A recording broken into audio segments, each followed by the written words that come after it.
14 September 2024 आम्ही अहमदनगर येथे Jamia Mohammadia बाराबाबळी Pathardi road या ठिकाणी अहमदनगर उभा आहोत। या ठिकाणी आपण पाहतच आहात की माझ्या बाजूला जो मुलगा उभा आहे हा 12 वर्षाचा आहे आणि 12 वर्षाच्या ह्या मुलाने कुराण पाक, ज्याला हिफ्ज म्हणतात, कुराण पाक हा हाफिज झालेला आहे आणि संपूर्ण एवढे मोठे कुराण पाकचं पुस्तक फक्त 3 महिन्यात मुखोदित करून स्वतःच्या सिनेमध्ये म्हणजे स्वतःच्या छातीमध्ये सामावलेला आहे।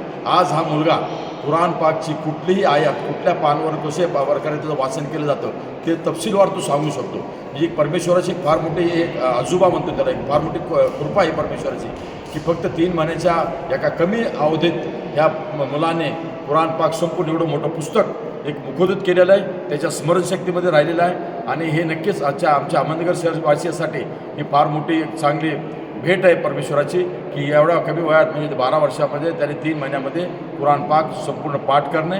त्यासाठी जी काय त्यांच्या शिक्षक वर्गाने, या मॅनेजमेंटने, त्यांच्या नाझीम साहेबांनी जी काय मेहनत घेतली, त्याला जे वाट दाखवली, कशा प्रकारे त्याचे सबक घ्यावा, कशा प्रकारे त्यांनी पाठांतर करावं, ते आज त्यांनी केलेलं आहे।